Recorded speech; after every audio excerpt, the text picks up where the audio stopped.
Hi everyone, welcome to Pre Academy. This is Prerna. In today's class, we are going to read a beautiful story that is The Sound of Music by Deborah Cowley. We are now going to read its first part, that is Evelyn Glennie listens to sound without hearing it. Okay, this is the story of a person who just fought against her disability and made her disability her success story. The story starts with Evelyn Glennie. She was just 17 years of age. She was just waiting on a platform. She just feel the train from the vibration. वो just कैसे feel करी, वो station पर wait कर रही है train का और वो जिस ट्रेन को उसके वाइब्रेशन से फील कर पा रही है.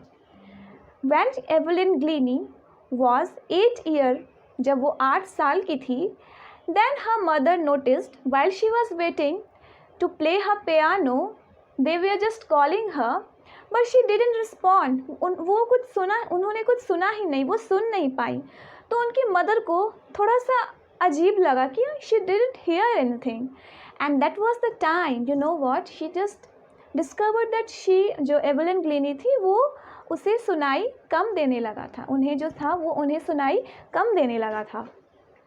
लेकिन कुछ टाइम तक तो एवलिन ग्लेनी इस चीज़ को मैनेज करके चलती रही. वो मैनेज करती रही कि वो फिर भी अपने फ्रेंड्स और रिलेटिव्स से वो मैनेज कर पाती थी. मतलब वो डिफ थी, वो सुन नहीं पाती थी, वो मैनेज करती थी. बट जब वो 11 साल की हुई तो उसके जो स्कूल मार्क्स थे ना वो थोड़े कम होते जा रहे थे. ओके, देन उनकी जो हेड मिस्ट्रेस थी, हर headmistress called her parents and advised them to take her to the specialist, and that was the time it was discovered that Evelyn had at the age of 11 it was discovered that her hearing was severely impaired as a result of gradual nerve damage. Okay, 11 years में पता चलता है कि Evelyn के nerve damage के कारण वो सुन नहीं सकती.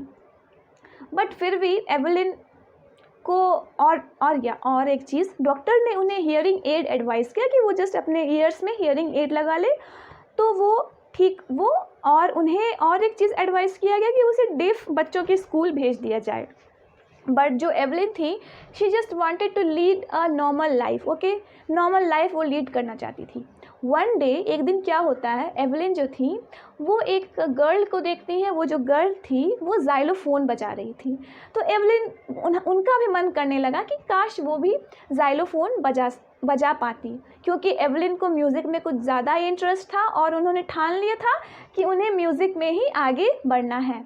लेकिन most of the teacher discouraged Evelyn.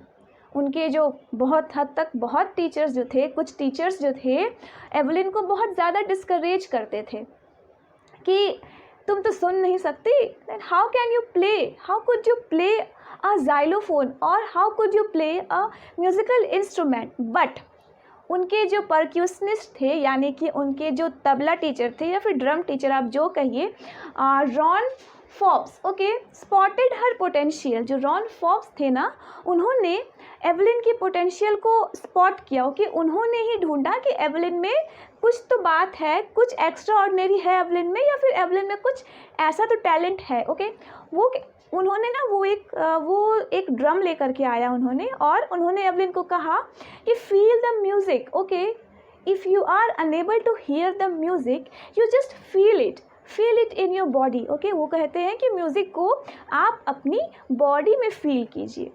तो उन्होंने एवलिन को बहुत मोटिवेट किया इस चीज़ में. और जब ड्रम का उन्होंने जब हायर नोट बजाया तो एवलिन अपने वेस्ट के ऊपर वाले पार्ट में उसका वाइब्रेशन फील कर सकती थी, एंड जब उन्होंने लोअर नोट बजाया तो लोअर वेस्ट में वो उस ड्रम का म्यूज़िक वाइब्रेशन फील कर सकती थी. By the age of 16 Evelyn जो थी वो यूनाइटेड किंगडम का टूर ले चुकी थी. वो ऑर्केस्ट्रा में परफॉर्म करती थी. And one thing, she just got the highest marks in the Academy of Music, and she was the only one to get that qualification, that highest qualification, or you can say that she was the one who was वो जो एक थी उन्होंने ही सबसे ज़्यादा score किया. Okay, फिर क्या होता है कि जो एवलिन थी वो 3 इयर्स का जो उनका कोर्स था म्यूज़िक का, उस 3 इयर्स के कोर्स में उन्होंने टोटल यानी कि म्यूज़िक के सारे इंस्ट्रूमेंट्स को बजाना, थाउजेंड्स इंस्ट्रूमेंट्स को बजाना वो सीख चुकी थी. And you know what, it was very fascinating to watch Evelyn speaking. Okay, जो एवलिन थी एक 2 आवर्स का एक फंक्शन था, and it was very fascinating to watch Evelyn. Though she was deaf, वो सुन नहीं सकती थी, but her way of talking and her Scottish pronunciation or Scottish way of speaking, you can say that she was just extraordinary and she was just so awesome. Okay, now we see that Evelyn हंसते हुए बताती है कि it was very वो लोगों के ना lips को देखती हैं और वो उनकी बातों को समझती हैं. ओके, और वो हंस के कहती हैं कि जिन लोगों के जो बियर्ड होते हैं उन लोगों की बातों को थोड़ा समझना उनके लिए थोड़ा मुश्किल रहता है. वो हंस कर कहती हैं, बट वो कहती हैं कि वो सिर्फ लोगों के लिप्स ही नहीं बल्कि उनके फेस, उनके जो फेशियल एक्सप्रेशंस हैं, उनके जो आईज़ हैं, वो उनको देख कर के वो पता करती है कि वो इंसान क्या कह रहा है. And she just speaks so fluently. Okay, मतलब वो ऐसे बात करती थी कि जैसे कि वो एक नॉर्मल इंसान है, वो नॉर्मली सब कुछ सुन सकती हैं. ओके, वो कहती हैं हम कह सकते हैं ना कि अगर मैं बिना एक्सप्रेशन के आप लोगों को पढ़ाऊँ कि लाइक मेरे फेस पे कोई एक्सप्रेशन नहीं रहा है, मैं जस्ट पढ़ा रही हूँ. ओके, आप लोगों को उतना इंटरेस्ट नहीं आएगा. अगर बिना एक्सप्रेशन के अगर मैं जब एक्सप्रेशन दूँ तो आप लोगों को वो चीज़ें ना थोड़ी ज़्यादा अच्छे से समझ में आएंगी. Like expression is so important for everyone. Okay, तो जो एवलिन थी वो एक्सप्रेशन से, लोगों के आइज़ एक्सप्रेशन, फेशियल एक्सप्रेशन से एंड लिप्स से वो पता करती थी कि वो इंसान क्या कह रहा है. एवलिन बताती हैं कि म्यूज़िक जो है उनके पूरे बॉडी में है. Like she says that music is all over her body.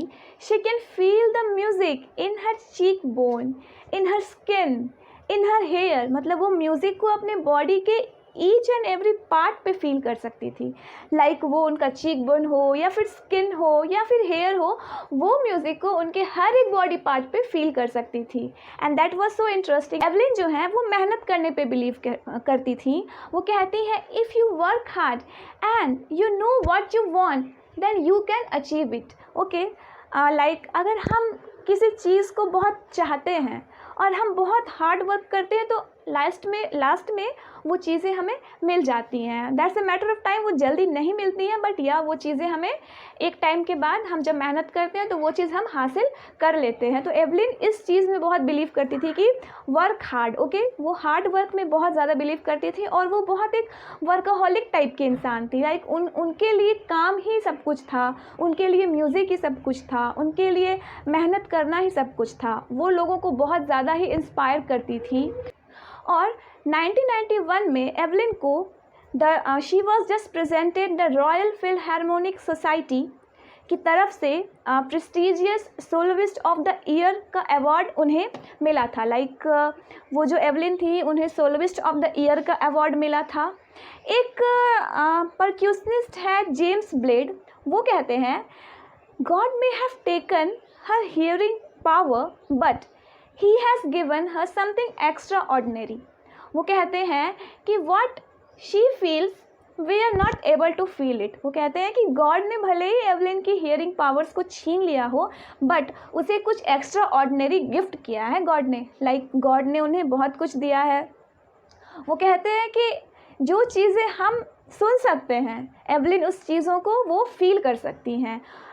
वो चीज़ हम में पॉसिबल नहीं है, हम म्यूज़िक को फील नहीं कर पाते, बट एवलिन जो है वो म्यूज़िक को फील कर सकती है क्योंकि म्यूज़िक ही सब कुछ है उनके लिए. और एंड रिचलिन कहती हैं कि जो एवलिन है वो हैंडीकैप्ड पर्सन के लिए एक बहुत बड़ी इंस्पिरेशन है. वो हैंडीकैप्ड लोगों को बहुत ज़्यादा इंस्पायर करती हैं और लोगों को उनसे सीखना चाहिए. एवलिन बताती हैं कि अगर मैं एक हैंडीकैप्ड हो करके मैं अगर ये काम कर सकती हूँ तो आप क्यों नहीं. एवलिन तो खैर लोगों को बहुत इंस्पायर करती ही थी अपनी बातों से, बट वो अपने जो म्यूज़िक से तो लोगों को खास करके बहुत ज़्यादा प्लेज़र और साथ में वो इंस्पिरेशन भी देती थी। तो एवलिन से हम लोगों को ये सीखना चाहिए कि लाइफ में कोई भी सिचुएशन हो, चाहे वो अच्छा सिचुएशन हो, बुरा सिचुएशन हो, हार्ड टाइम्स हो, कुछ भी हो, हमें हिम्मत नहीं हारनी चाहिए। हमें उस चीज़ों को अपनी ताकत बनाना चाहिए। समझ में आ रहा है आप लोगों को कि हमें उस चीज़ों को अपनी ताकत बनाना चाहिए, और तभी हम लोग अपने लाइफ में उस चीज़ को या फिर हम जो भी चाहते हैं उस चीज़ को हम लोग अचीव कर पाएंगे। हमें मेहनत करना चाहिए। तो दैट्स ऑल।